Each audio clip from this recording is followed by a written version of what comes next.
What began as a 6:30 a.m. call between 7 groups in August of 2021 has now evolved into a coalition of more than 200 groups, thousands of volunteers.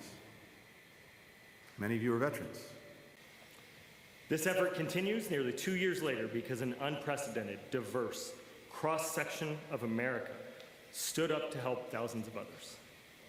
This is a shared experience of folks putting their lives on hold and pushing themselves to the limit for people half a world away. This is the story of America. CARE staff and AfghanEvac engage in a disciplined partnership. We meet bi-weekly, like clockwork, to exchange critical information, discuss operations, provide feedback, and find solutions to the goal of relocating and resettling Afghans. Your insights and ideas, often delivered to us by the kinetic Sean Van Diver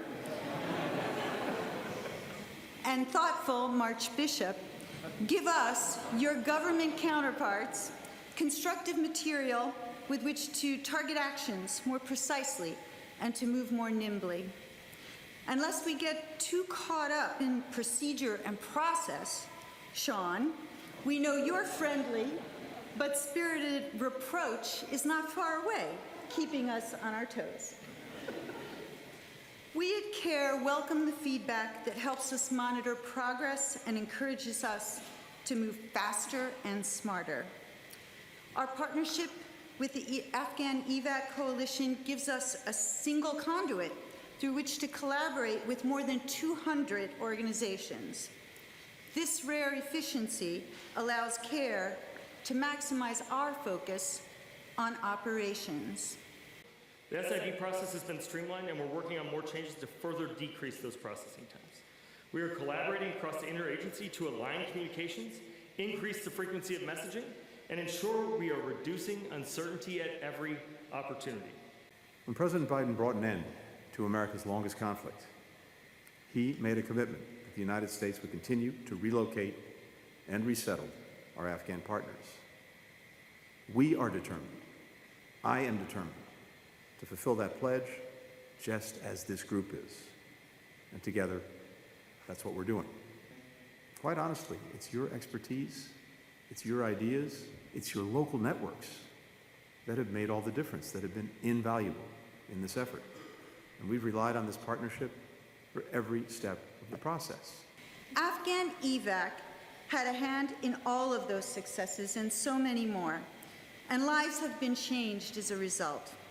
And what this comes down to is, to the extent that we've been effective, and I believe, as Sean does, that we have, it's because we worked together in common cause, in common enterprise, with community of purpose and community of action. And that really is a model for what public-private partnerships can be. Sean, you described the AfghanEvac Coalition as, and I quote, the most American thing that I've been a part of.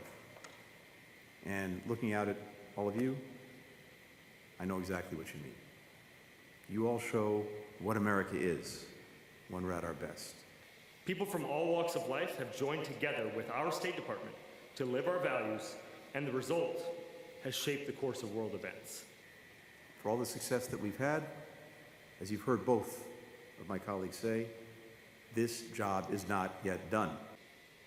There's no doubt that this work is historic. But before we call it history, we have to finish the job. As Secretary of State, but mostly as a fellow American, thank you. Thank you for your service.